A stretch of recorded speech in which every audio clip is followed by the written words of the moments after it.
Welcome to the Olive Grove podcast. We're your hosts for these deep dives into texts that, well, really resonate. That's right. And today, we are really diving deep into one specific chapter, Acts chapter 9. We're pulling from MCS Acts chapter 9. Yeah, it's a huge one. Our mission, if you like, is to get under the skin of this incredible transformation. Shaul, who becomes Paul, going from this fierce persecutor to a cornerstone of the faith. Absolutely. And we want to explore what lessons that holds for all of us, really. And just a note, we're using the Complete Jewish Bible, the CJB, for this. Its translation style, quite direct from the Hebrew, often brings out some interesting nuances. It really does. Okay, so where do we start? Chapter 9, verse 1. Right at the beginning. And it kicks off with Shaul just radiating menace, doesn't it? Oh, absolutely. The text says he was breathing murderous threats against the Lord's disciples. This wasn't just, a disagreement. No, this is active aggression. He's actually going to the Kohen Hagadol, the high priest, to get letters. Yeah, letters authorizing him to go to Damascus and arrest anyone he finds belonging to the way, men or women. That term, the way, it's significant, isn't it? It kind of echoes Moses asking God about his ways back in Exodus. It does suggest they saw following Yeshua as the path. And remember, these early believers, they were still Jewish. They're in the synagogues. But facing intense heat, mainly from people like Shaul, and he wasn't just sticking to Jerusalem. No, his determination is pretty stark. He's taking this hunt all the way to Damascus, which sets the stage for something pretty dramatic. Understatement. Okay, so Acts 9, verse 3, he's on the road.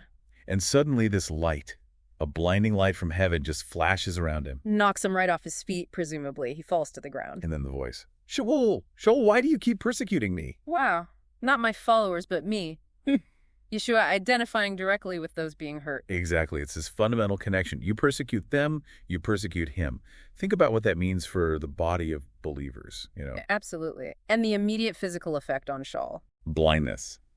Total blindness. He's completely stopped in his tracks, physically powerless. And his companions, the ones traveling with him. Well, the text says they heard the voice, but they didn't see anyone. Which is interesting. You can be right there next to something amazing happening and still not really get it. A sobering thought. So Shaul is led by the hand into Damascus.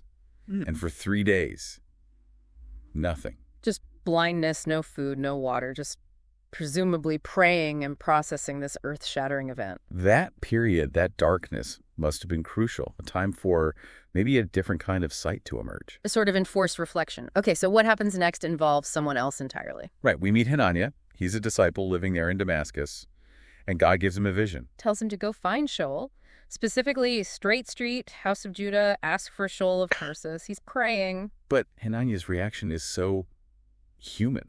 Yeah. Completely understandable. Yeah, he pushes back a bit, doesn't he? He's like, Lord, I've heard about this guy. I know what he did in Jerusalem, all the harm he caused your people there. And he's got warrants from the chief priests to arrest everyone here who calls on your name. You can almost hear the fear in his voice. Totally. And it makes you think, doesn't it? Yeah. How often do we let fear, or just what we think we know, stop us from following what God might be asking? It's that tension, isn't it? Fear versus trust. But God's response to Hananiah is firm, but also, revealing. He says, go. Just go. Yeah. Because God says, this man, Shaul, is my chosen instrument. Chosen instrument. Wow. To carry his name before Gentiles, kings, and the people of Israel. A massive world-changing task. And then there's that kicker. Right. God adds, and I myself will show him how much he must suffer for my name's sake. So not an easy path. It kind of puts our own objections into perspective sometimes, God sees the bigger picture even when it looks confusing or scary to us. Absolutely. And despite his fear, Hananiah obeys. That's the crucial step. He goes, finds the house, finds Shaul, and what he says next is just incredible. He lays his hands on him and says, Brother Shaul. Brother. After everything he knew. That's grace right there. Acceptance. Mm-hmm. And he explains the Lord Yeshua, the one who appeared on the road, sent him so Shaul could regain his sight and be filled with the Holy Spirit. And instantly. Instantly. Something like scales falls from Shaul's eyes. He can see again. Wow. Just like that. A physical manifestation of the inner change. And he's filled with the Holy Spirit. A complete, immediate turnaround. It's a picture of how God's grace can just radically alter someone's life in a moment. And then, naturally, the next step is obedience. He gets up and is immersed, baptized. a public sign of this new allegiance. And he doesn't waste any time, does he? What happens straight after he regains his strength? He goes straight to the synagogues, the very places he'd intended to make arrests. The nerve. And what does he start doing? Proclaiming Yeshua, declaring that he is the Son of God. Incredible. The ultimate turnaround. It really suggests that when you have a genuine encounter, you can't really keep it quiet, can you? It seems to compel you outwards. But you can imagine the reaction. Oh, yeah. People were amazed, astonished. They're saying, isn't this the guy who was wreaking havoc in Jerusalem? Didn't he come here specifically to drag these people off to the chief priest? They couldn't square the Shaul they knew with this new preacher. It happens today too, right? People see a changed life and sometimes they're just skeptical. It takes time. It does. But the text says Shaul just grew stronger.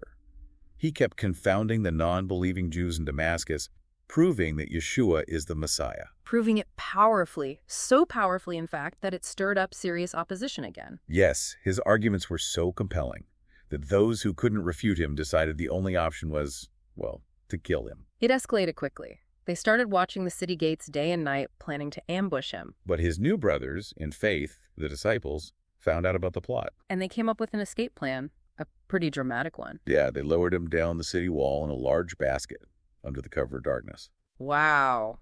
It's a vivid picture of the danger, but also the community looking out for him, and a reminder that standing for the truth can still involve real risk, even persecution today.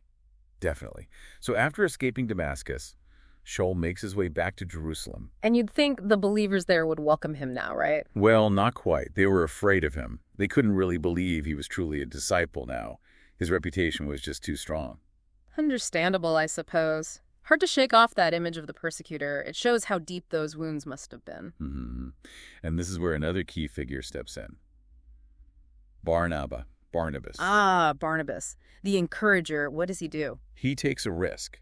He takes Shaul under his wing, brings him to the apostles, and basically vouches for him. He tells them the whole story. Yep.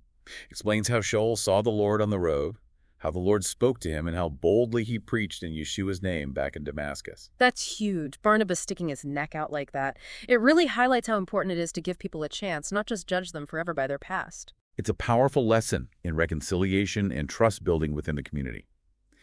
And because of Barnabas, Shaul was accepted. So he starts moving freely among them in Jerusalem. Yes, and speaking boldly in the name of the Lord again. Debating, particularly with the Greek-speaking Jews. But predictably, this stirs up trouble again.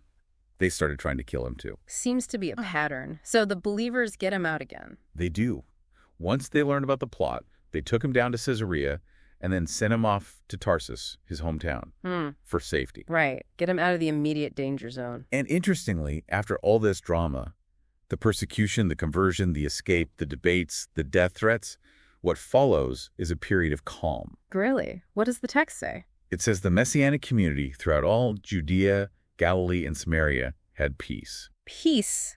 And it was being built up, living in the fear of the Lord, encouraged by the Holy Spirit, and growing in number. So even amidst all the individual turmoil, the community as a whole was actually thriving and growing stronger. That's quite something. It really is. Now, the focus of the chapter shifts a bit here, doesn't it? Yeah, it moves away from Shaul for a bit and picks up with Kepha, Peter. Peter's traveling around visiting the believers, and he comes to Lud. And there he finds a man named Aeneas. Right. Aeneas had been paralyzed, bedridden for 8 years. A long time. And Peter, what does he do? Filled with faith, he just says to him, Aeneas, Yeshua the Messiah is healing you. Get up and make your bed. Just like that. Direct command. Direct command. And the result? Immediate. Aeneas gets up right away, healed. And he obeys, makes his bed. And the impact in Lud and the nearby Sharon Plain. Huge. It says everyone there saw him, saw the miracle, and many turned to the Lord because of it. Another example of how these powerful signs really open people's hearts to the message. Definitely. Okay, so from the Lud, the story moves to Yaffo, which is Joppa. And here we meet a disciple named Tavita, or Nirkis in Greek. She sounds like a wonderful person. Oh, absolutely.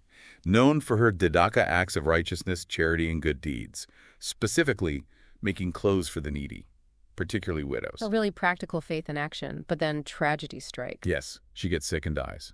A huge loss for the community there. So the disciples wash her body, lay her in an upstairs room, and then they hear Peter's nearby in Lud.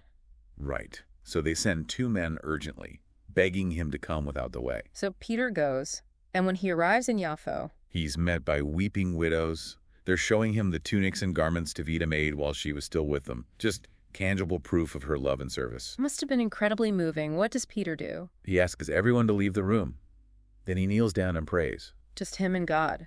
And then, after praying, he turns to Tevita's body and says, Tevita, get up. and she opens her eyes, sees Peter, Yeah.